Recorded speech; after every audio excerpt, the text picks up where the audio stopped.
You have been lied to about acid indigestion, acid reflux, heartburn, and if you have anything wrong with your stomach, you are going to be so happy you watched this presentation, because not knowing the truth about this can lead you to years of misery. In college, I was on TUMS for many years, and it helped me initially, but then I started having side effects and other symptoms, and it just was a nightmare. I didn't really have this information I'm going to share with you right now. And yes, I also want to talk about apple cider vinegar versus TUMS and other antacids. And of course, my disclaimer right now is check with your doctor before implementing any of the things I'm going to share with you.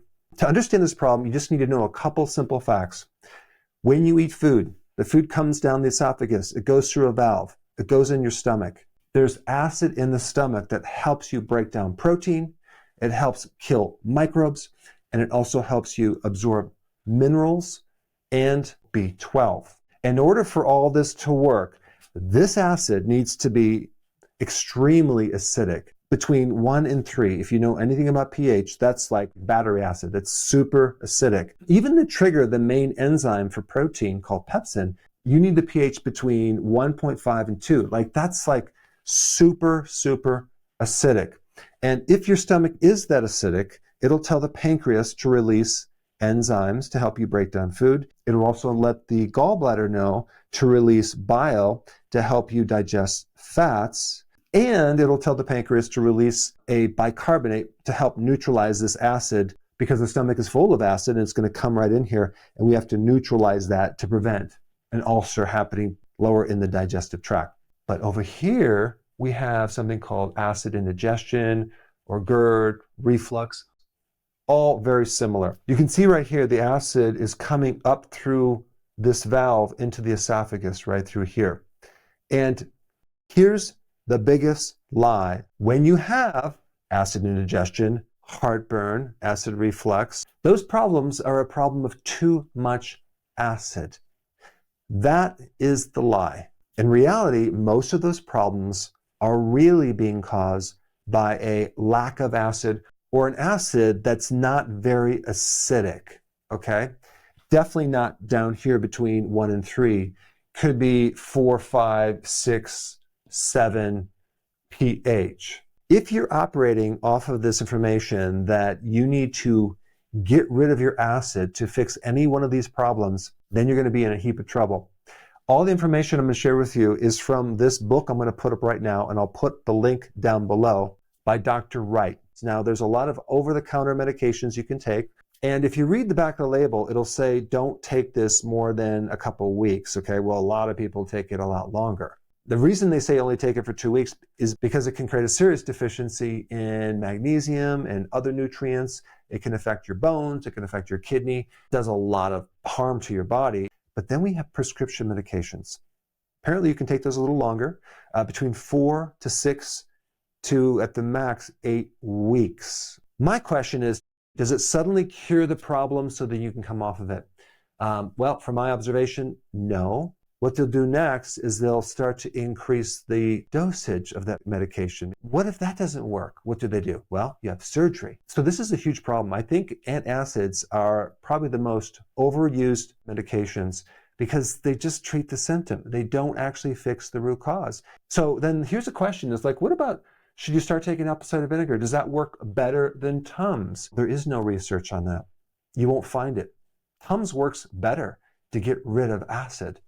But that should not be your goal if you want to correct this. Apple cider vinegar is a very good remedy for certain people. I'll talk about that. I'm going to recommend something even better than that, but I think it's really important to understand this foundation of what's really happening and what the goal should really be.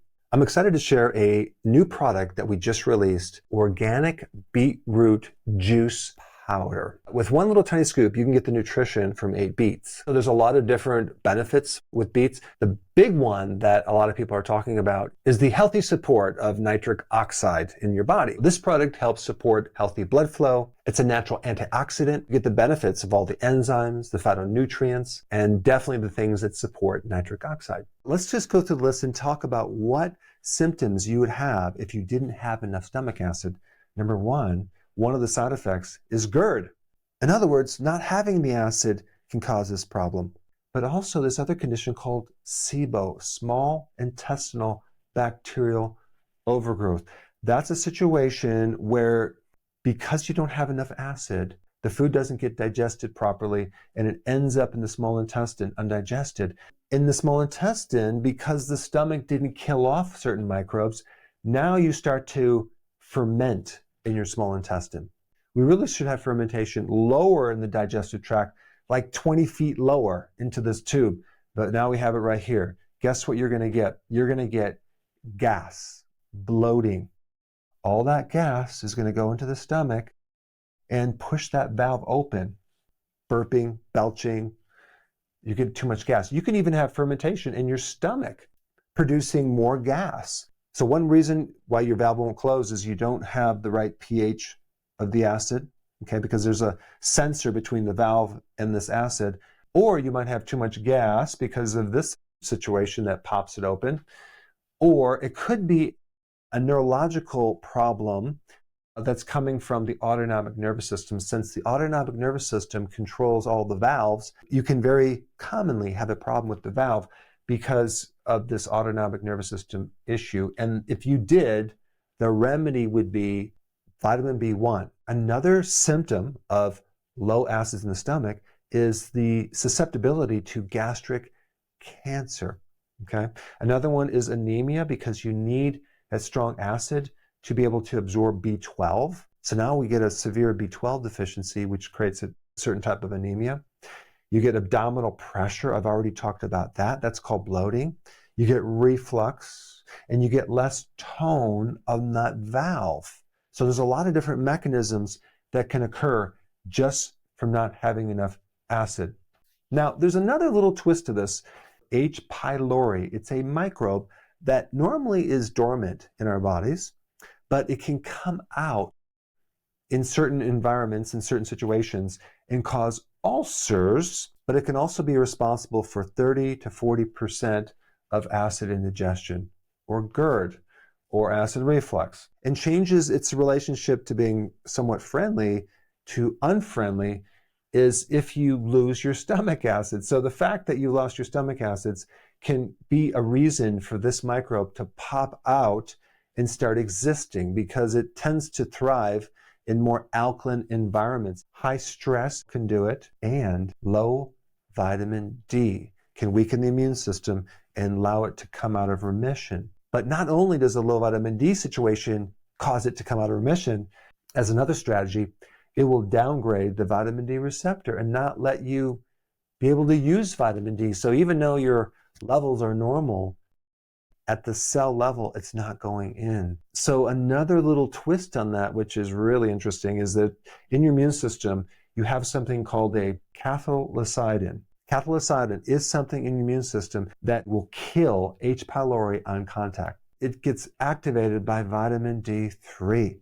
This is probably why H. pylori is really trying to shut down your vitamin D, because it knows if it doesn't, your immune system will automatically kill this thing if it starts to come out of remission. Now, I just wanted to make sure that you don't think I'm making all this stuff up. I'm going to give you some references and I'll put these links down below. But these are research paper. There's one from Keller in 2015 found that patients with hypochlorhydria, that's low acid in their stomach, had impaired protein digestion and delayed gastric emptying, leading to pressure buildup and reflux-like symptoms.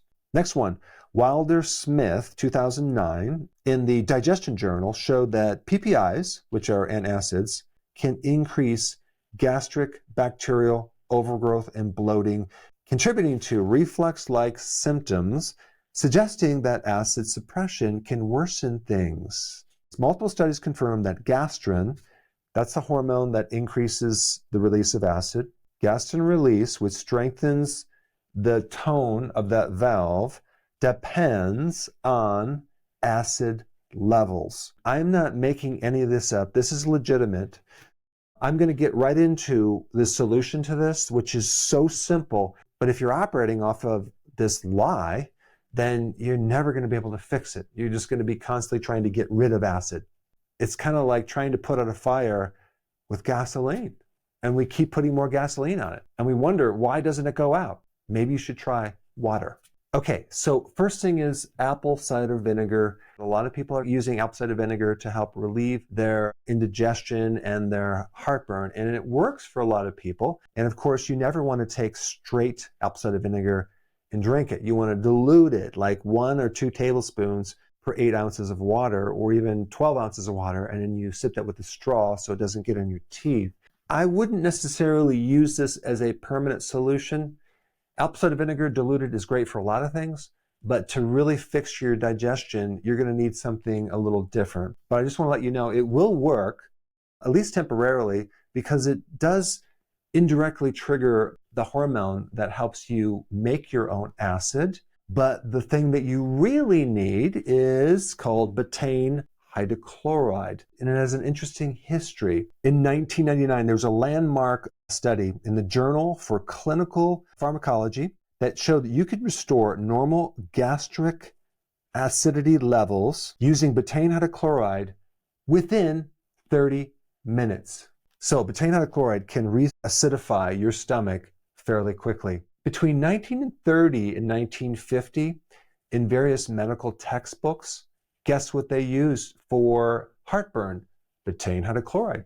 They didn't have TUMS or Rolaids back then, but for problems with low stomach acid, they used betaine hydrochloride. So this is an old remedy that medical doctors used. Between 1939 and 1947, there was a study using the Heidelberg capsule test, where they actually put a capsule down in your stomach and they measure the pH while the person was taking betaine hydrochloride, and they found they can actually bring the pH from 5.2, which is not very acid, down to 0.6, which is less than 1, within 30 minutes using betaine hydrochloride as a solution. Now, back then, I would imagine the betaine hydrochloride was much stronger than it is now, because now you buy it over the counter. It's not that strong. You need more of them to achieve that same effect. But the point is that betaine hydrochloride has a history in medicine that they use for a lot of these conditions before the TUMS, the Rolaids, the PPIs, etc. And we need this hydrochloric acid at a certain pH to activate an enzyme called pepsin, which is a very powerful protein enzyme to break that down. If you don't have the acid, you're not going to be able to trigger this enzyme, and you will not be able to digest protein that well. Then the pancreas is going to have to try to compensate and produce some protein enzymes, but it's not going to be enough to get complete protein digestion. So you're going to have all sorts of problems with bloating and digestive inflammation, and the list goes on and on and on. So this is what I recommend you do. You use betaine hydrochloride. It comes in little tablets. Start taking 2 before a meal. Do you feel like a mild, warm feeling in your stomach? If not, the next time you eat, you take 3. And then you keep increasing until you hit like 7 if you need that much, because some people, they really have a lack of stomach acid, so they're going to need more. So they take this before a meal. They feel this mild warmth at a certain amount, and then you just cut back a little bit. So let's say you took 6 and you felt this warm sensation in your stomach. Then the next time you eat, take 5, and then just take that for a while. It does take some time to fully reestablish that normal pH in your stomach, but you're going to find as you do this, the valve on the top of the stomach starts closing. You get less reflux, then you get less bloating, then you get less SIBO, small intestinal bacterial overgrowth, which is going to be less bloating. And now you're going to start feeling better and better and better. Remember when I talked about that H. pylori, right? Well, vitamin D combined with magnesium is also super important, not just in dealing with that microbe, H. pylori, but also into helping you make enough hydrochloric acid Vitamin D is necessary, and so is magnesium. And there's other things that are important too, but vitamin D and magnesium is at the top of the list. If we go deeper and just ask, well, why did we end up with this lack of stomach acid in the first place? Obviously, it's going to be related to what you're eating junk food, eating too much refined food, eating too frequently. We cram all this food down our digestive tract. So our system never has a chance to rest between meals. Then it starts to malfunction and create all sorts of issues. And also, not enough salt. Sodium chloride. The chloride in sodium chloride helps you build up hydrochloric acid. So having sufficient salt, sea salt, will help you. Having enough zinc is important. Also iodine, I didn't add that to the list, but having enough iodine will help you build hydrochloric acid. So in other words, as you start correcting this, you want to make sure that you're getting these things from your diet. Okay, so you can get obviously the sea salt. Zinc is in seafood, red meat. Iodine is also in shellfish, seafood. And then you have B1. And you can get this from sunflower seeds, roasted, or nutritional yeast, or you can just take it as a supplement. Magnesium, leafy greens, pumpkin seeds. And also, if you've been on a low animal protein diet, that can actually severely affect the amount of hydrochloric acid in your stomach. A lot of people that are diabetics have this digestive problem. So insulin resistance is one of the root causes. And also, like I said before, frequent meals will really screw this thing up. If you take this betaine hydrochloride or apple cider vinegar and you feel worse and it burns, you stop taking it. But then what do? Well, that's what I'm going to talk about. Gastritis is a situation where your stomach actually is producing too much acid, is not near as common. So this is why I'm talking about it as a side note. And the question is, should you be taking medication for that? Well, I'm just going to give you the alternative version, but of course, check with your doctor before doing anything. One of the best remedies for both of these conditions is zinc carnosine. It seems to go right to the ulcer or area that needs to be healed, creating this wound healing effect. It's like really wild. It's super effective, and it can heal up the ulcer and also reduce the gastritis. Another good remedy is mastic gum, okay? Also D3. Why? Because D3 and magnesium directly helps increase that compound in your immune system called cathelicidin. Probiotics, especially L-reuteri. I've talked about that in other videos. If you haven't seen that, I'll put that link down below. But that yogurt culture that you can make goes into the small intestine and start to correct some of the over-fermentation, and that can lessen the gas. But also some of the acids that are produced from that can actually spill up and irritate your digestive system. Sulforaphane in broccoli sprouts was found to inhibit H. pylori. Fascinating. B12 is important, especially since a lot of people that have gastritis also have a problem with the absorption of B12.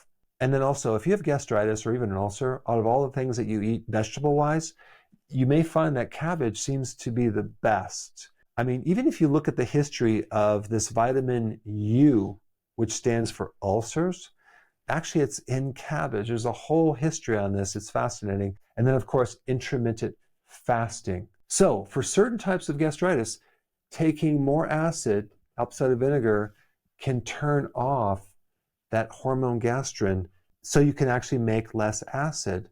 Versus some people taking like an antacid or a PPI that then sends the signal to the stomach that, hey, listen, you don't have enough acid there, we're shutting it down, make more acid. So then you get this rebound of more acid, like a hyperacid situation that occurs after you take this drug. Now, I briefly touched on this probiotic called L-reuteri, which can greatly be a game changer with your small intestine, but it does a lot more. I created a fascinating video on how to make your own L-reuteri yogurt right here. Check it out.